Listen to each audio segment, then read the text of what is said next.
Welcome folks to this impromptu video here in Japan. So today we're going to be taking a look at Vanquisher. I forgot that there's questionable music in here. But Shaka Shaka too, so let's hope we just don't get hit by copyright. But anyway, we're going to be taking a look at Vanquisher. This is the deck I want to build myself, but I haven't had any time to play it because I was commentating Worlds. But while I was commentating Worlds, we had Zystral, who was playtesting Vanquisher with some Japanese players on the side after going X2 at Worlds. And we have these beautiful, congrats, Phoenixes, so take us through the deck. By the way. Yes. So I know what I'm talking about. Yes, so walk us through the deck now. Yeah, so it's pretty straightforward. You've got 4 Vanquishers. It's the main thing of the deck. Like, the card is actually not as strong as you think it is. It's just that the rest of the support is really, really solid. Yeah. I assume you'll put an English card up, right? If people know what the effect is? Yes. Yeah, so you just want to see it all the time. The fact that it needs a grade 3 in Soul for the full effect is a little bit mediocre, but like, it's not the end of the world. Like, it's still pretty strong. And the fact that it's all your front row, like a lot of support nowadays gives like just 2 or 3 units in the front row power, but he gives all of them, so it's just scales with Axel, really solid. You actually want to go Axel 1 a lot of the time to really capitalize on the multi-power gains, but you know, it's just really solid. It's just hand advantage non-stop, and like I said, like the support cards are really powerful here. Yeah. So one of the said support cards, we've got Jaggy Shot. So Jaggy Shot, when I first saw it, it was like, this is mediocre, like whatever. And then I started playing with it, and the potential is just humongous. Like, the first skill alone is just good for like your multi-attack combos. Like, it enables your Chichura during battle phase, it enables Phoenix during battle phase because you bind your opponent's rear guard. And the fact that it gets rid of itself and goes into Soul to draw a card, not only does it mean that you maintain hand advantage, it also leaves your board clear for stuff like, you know, Kagero or the Mirror Match or whatever. Yeah, it's just like a generally useful card. Like, the fact that it goes into Soul after attacking means that if you do write Vanquisher first, you don't need to rewrite to get the full effect. Yeah. Because then you have grade 3 in Soul. But exactly. Like, even writing him first and then rewriting Vanquisher is still totally fine, because he still enables the multi-attacks during the during that's good to know, because I guess that's one of the big questions is like, oh, is it actually okay to miswrite? Yeah, it's totally fine. So Chichura is like one of the cards that makes the deck work. Yep. So both of its effects are incredible. Like, I think it's not as strong as the old Chichura, but it's still like, the fact that it enables multi-attacks in an Axel deck is just a force to be reckoned with. And it's also really huge numbers. Like, you don't get that in an Axel deck very often. So it's just your 18k beat stick, usually 33 if you're on an Axel 2, 38 if you're on an Axel 1. It's just huge numbers during the kill turn, and you can prop multiples, like none of them once per turn. It just really escalates. Like the main powerhouse of the deck. Like, usually if I didn't see this, that's when I lose games. Although you say that you don't get huge numbers in Axel, but then there's Tachikaze and Pillmoon. Yeah. Yeah, so it just joins the club. Yeah, exactly. Next we've got a Voltage Shred, I think his name is. Yeah. So this was a late addition. I was originally playing Voltage Horn, because obviously, you know, it's a 14-gate beat stick, it like interacts, it binds.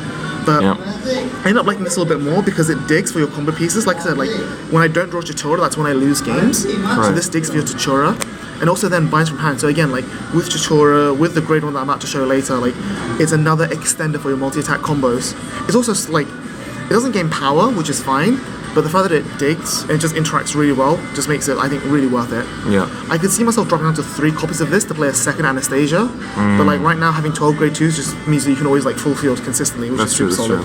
So for now we're on 4, but like I said, you know, 3 is fine as well. Yep. It's pretty interesting because you don't play the Voltage Horn. Yeah, I like it was great to ride, but it never really did anything. Like, I had one game I was playing as a Riviere player, and like I rode a Voltage Horn, and I choed his guy, and I was like, cool, I'm a 14k Vanguard swing. And it was like, that's true. That felt so underwhelming. Like, it didn't do anything. Like, having that Voltage Shred to multi-attack would have been way better. Like, I see. I've only been able to like actually use it to multi-attack once or twice, but even that alone is just like really valuable. It's whatever, yeah. Yeah. Like, the fact that it just digs when you have a Vanquisher is just good of value enough. Yep. And then speaking of Cho, rounding off the grade 2s is the man himself. I think this card is simultaneously underrated and overrated. Yeah. When I first saw it, I was like, oh dang, it's like there's your multi-attacks built in, but no, actually like the first skill is way more valuable. Yeah. Because the problem with the multi-attacks is that they revolve around binding your stuff to get out your Phoenixes. So if your opponent has grade 2s, that makes it really hard because they can just intercept away. So Toa gives you a main phase bind and retire, and it also lets you drag up the back row. So their grade 1 boosters that intercept, like, you know, random shit that can't actually intercept. Yeah. So this enables you to like not only get field advantage, he enables the multi-attack combos, especially with Phoenix, a lot more effectively. And then if you do have spare counterblast, which you do sometimes, then he also restands himself as well, which is pretty solid. Yeah. So we move on to the grade 1s. You've got the staple for Phoenix. This is probably the best card in the deck. Like, Nothing feels better than riding a Mighty Bolt, finding a Vanquisher, and then discarding a Phoenix. Yes. It literally makes me want to change my trousers. Yep. The only downside is that it's only when a rear guard is bound, so it doesn't proc when you bind a card from hand with Vanquisher. Yeah. So if your opponent has an empty board, then Phoenix kind of sucks. Yeah. But it's an 11k body, which is like really great numbers, and it also means like 10k free shield is just really solid. Because the problem with Vanquisher is that because you're so reliant on these combos, these multi attacks, you don't actually have that much to guard with. Like a lot of your pieces are very important. Yeah. So the fact that Phoenix is just a 10k like early free guard and then comes back and then does multi attacks is really solid. I think one of the big skills like between a good Vanquisher player and a great Vanquisher player is timing the Phoenix. Like small brain is like, okay, activate Vanquisher skill, you bind a card from hand, all my Phoenixes come out. Yeah. Big brain is like, okay, one Phoenix comes out, swing, Jaggy Shot, skill, another Phoenix comes out, swing, skill, the other Phoenix comes out. So to like maximize your multi attacks. Very true. Then the next one is Mighty Bolt. This card is just insane. Like I know Searcher. a lot of like just the second skill alone is enough reason to play it. The fact that it discards your Phoenixes is just like icing on the cake. It's a 13k body and the condition is super easy to fulfill. Like it's always 13k basically, which is nice to have. Like I know people complain that it's a triple R and it's like all the triple Rs are the same. It's kind of bad design, but as much as I agree, I think the effect is really valuable. And like having used that a lot, I understand why they put a triple R because I think if this was a double R, it'd just be a little bit too strong for its rarity level. Yeah, that's true. Like you can't have too many of those, so it's here and there. But it's okay. Yeah. It's a card that you'll always want to have no matter what. And the incredible thing is that once you find your Vanquishers later on, it finds Jaggy Shot as well. Ooh, that's true. So like you can just combo like be like, oh, I'm one card short of a combo, boom, there it is. It's actually really, really valuable. That's true. Especially in this deck. Yeah. So then we have one Anastasia. So the numbers don't really line up in the deck because obviously like 50 cards and you have like 17 zeros. So there was like a one slot left over. I said earlier, if you want to cut the Vulture Shred from 4 to 3, you can play a second one of her. I was originally playing like 3, and then I dropped it because it's very rarely impactful. Like 15k shield is nice, but it's not make or break. Like you already have Phoenix with the free 10k shields already. Yep. She doesn't gain power, she's just a 7k body, so riding her sucks. And like boosting for 7k very rarely makes numbers. Like your Chatura is already like hitting magic numbers against Force decks. Your other 9k grade 2s are hitting magic numbers against Axel decks. So having the 7 doesn't change your numbers at all. And then Soul Blast on to move it to guard is like, it's cool, but that means you have to have her. It doesn't make or break the deck or anything. You have to have her like there to boost with originally, and then your numbers suck. So like, why would you rather have her rather than a Mighty Bolt, right? Yeah. So she's there just because she's the next best option. Like you could play like a 9k vanilla, I don't know, but as of now, like it's just the Miser's copy. 2 is maybe okay, but she's the most throwaway card in the deck. Yeah. And then to round off the grade 1s, I'm missing a sleeve because it broke, so I need to buy more sleeves later, but there's 4 of this guy, Gajan, I think his name is, Bajan, whatever.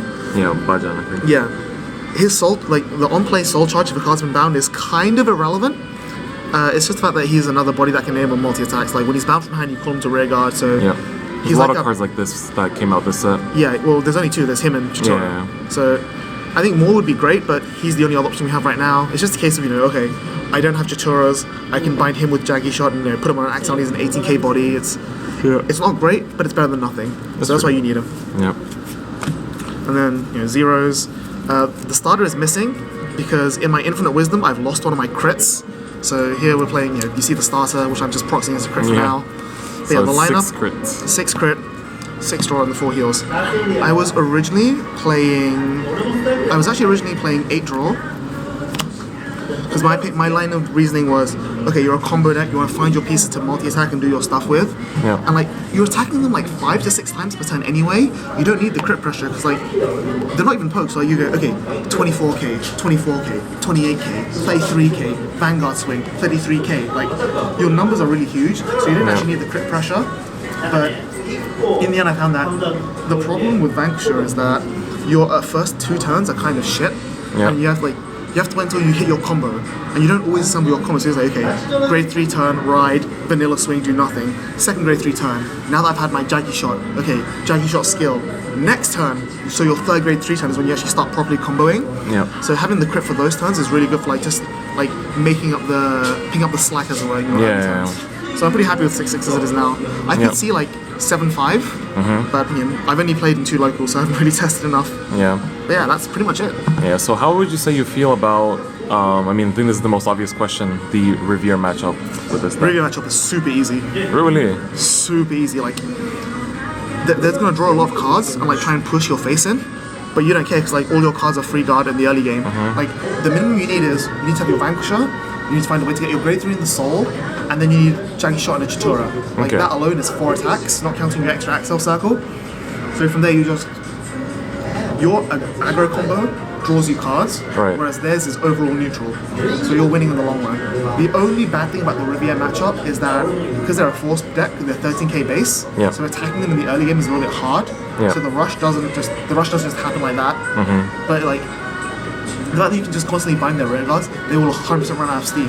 Like, Right. eventually they'll run out of like grade 2 Rivieres, they'll run out of Caro, and they, depending on how hard they commit in the early game, like, if they try and restand, like re-ride combo you on their first grade 3 ride, then you can just punish them, and then they can't do their restand combo again next turn. Okay. Because they'll just lose all their stuff, and that just puts you really far ahead. Okay, and one last question. Yeah. Some people have been saying this deck is a little bit too slow for this meta. How would you feel about that? It is on the slow side, I think. I haven't played against Claret yet. I've been lucky on that.